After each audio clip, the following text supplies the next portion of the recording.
il y a des actions plus particulièrement conseillées de mettre en place, notamment lors de l'accueil du client. Magali, est-ce que vous avez des conseils à donner? Tout à fait. Donc, ce qu'il est préférable, c'est d'encourager les réservations à distance et puis surtout à l'avance pour anticiper justement la gestion des flux des clients.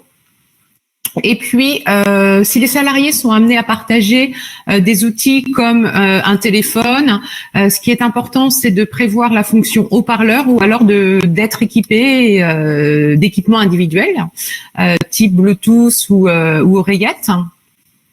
La protection nez-bouche que l'on connaît à travers les masques ou les visières sont évidemment préconisées à partir du moment où on ne peut plus respecter une distance d'1 mètre avec un client ou un collègue, tout simplement.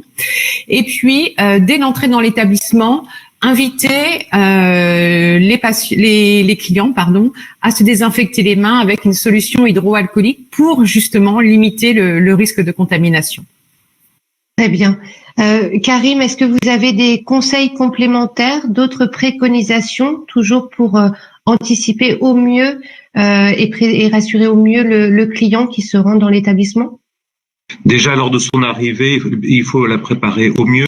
Si l'on ne peut pas faire des réservations avec des dates d'arrivée et des heures d'arrivée vraiment très précises, il faut éviter toute file d'attente et faire respecter les distances de sécurité aux clients à l'aide d'outils adaptés, soit par des marquages au sol, soit par des poteaux avec des cordons de file d'attente, soit placer rapidement également le client à sa table pour pas qu'il soit en attente avec d'autres clients, et puis bien expliquer avant l'arrivée du client bien en amont que toutes ces exigences, toutes ces demandes seront traitées dans la limite des contraintes et de la possibilité de l'établissement de faire face à ces contraintes sanitaires et d'exploitation.